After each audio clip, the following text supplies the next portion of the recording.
ازاي نعمل بروشور؟ ايه هو اصلا البروشور ده يا عبد الرحمن؟ زي ده تعمله ليك، لصاحبك، لقريبك، لمطبعه، لفريلانسر، لمطعم، لشركه اللي بتوزع يوم الجمعه عندنا في المساجد. تشتغل لايك وسبسكرايب وكومنت ورايك عشان نعرف كل التفاصيل.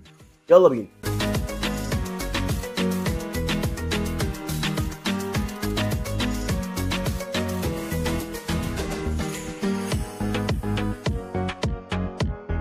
السلام عليكم ورحمه الله وبركاته. ازيكم يا كويسين؟ هنتكلم مع بعض عن ازاي تعمل البروشور على واحده من احد ادوات كانفا المجانيه بكل سهوله. في ده فيديو النهارده مش هطول عليك، يلا بينا نتابع الشرح على طول. ندخل على حسابنا على كانفا.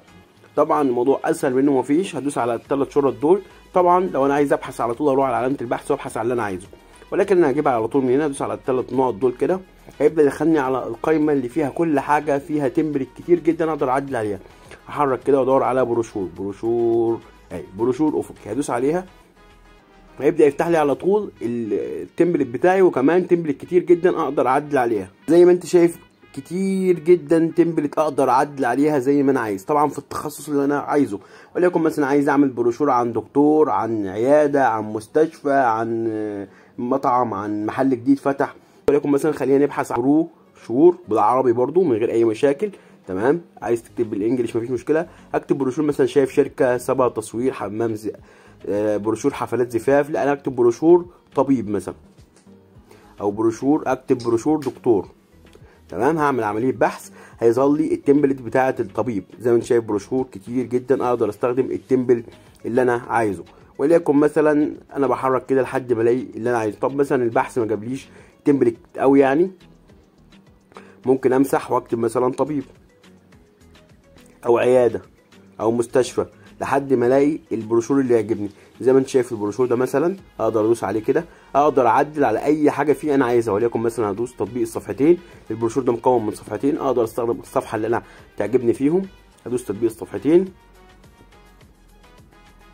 زي ما انت شايف ضفري البروشور اهو، اقدر اعدل على كل ايقونه في البروشور. ازاي يا عبد الرحمن؟ لو انت متابع الدوره معانا هتعرف ازاي تعدل بكل سهوله.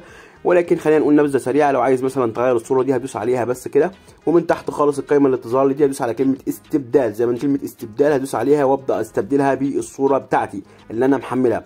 خلينا نحط اي صوره بس عندي كده علشان احنا ما ناخرش. اخترت الصوره دي مثلا اتحطت معايا اهو. لو دوست عليها مرتين كده الصوره يحرك لي المكان اللي انا عايزه بتاع الصوره. ليكن مثلا كده دوست تم. بس خلصنا الصوره. نفس الكلام مع بقيه الصور اللي هنا. لو دوست على الصوره دي برده نفس الكلام، هدوس على كلمه استبدال وابدا اغيرها بالصوره اللي انا عايزها. طبعا علشان اجيب صوره لا اما تكون عندك انت الصوره اصلا هتستخدمها، او تجيب صور من خلال الموقع من كلمه العناصر، او من خلال المواقع اللي بتديك صور بجوده عاليه مجانا زي موقع يا عبد الرحمن، زي موقع بيكسل، وهنبقى نعمل له فيديو منفصل ده.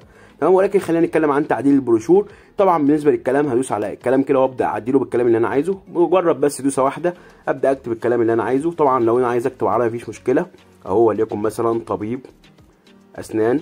طبعا يا عبد الرحمن الخط مش عاجبني مفيش مشكله، اقدر ادوس عليه واقدر اغير نوع الخط. ادوس عليه من تحت هنا عندي اهو، عندي الخط اقدر اغير لنوع الخط اللي انا عايزه. خطوط كتير جدا اقدر استخدمها زي ما انت شايف اهو. لو دوست بس كده كمان اقدر الاقي اكتر من 1000 خط اقدر استخدمهم بكل سهوله. الموضوع اسهل منه مفيش. الكلام مع بقيه الخطوط اقدر اغير الخط اللي انا عايزه، اغير النص اللي انا عايزه، اغير اللون لو انا عايز اغير. لو دوست على اللون كده اقدر اغير لون الخلفيه اللي انا عايزها. زي ما انت شايف الموضوع اسهل منه مفيش. تمام، ده كشكل سريع عن البروشور.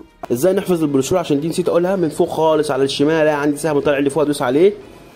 هبدا ادوس على علامه تنزيل من غير اي مشاكل. هبدا احدد لاعلى جوده علشان احفظ الطباعه. ولكن قبل ما احدد اعلى جوده ادوس هنا على السهم ده كده وابدا اختار PDF للطباعه. PDF للطباعه يا عبد الرحمن علشان احفظ معايا بجوده عاليه واقدر اطبع في اي مكان من غير ما بكسل معايا. تاني حاجه بغيرها وهي اخر حاجه الملف التعريفي للون، بدوس عليها واختار CMYK.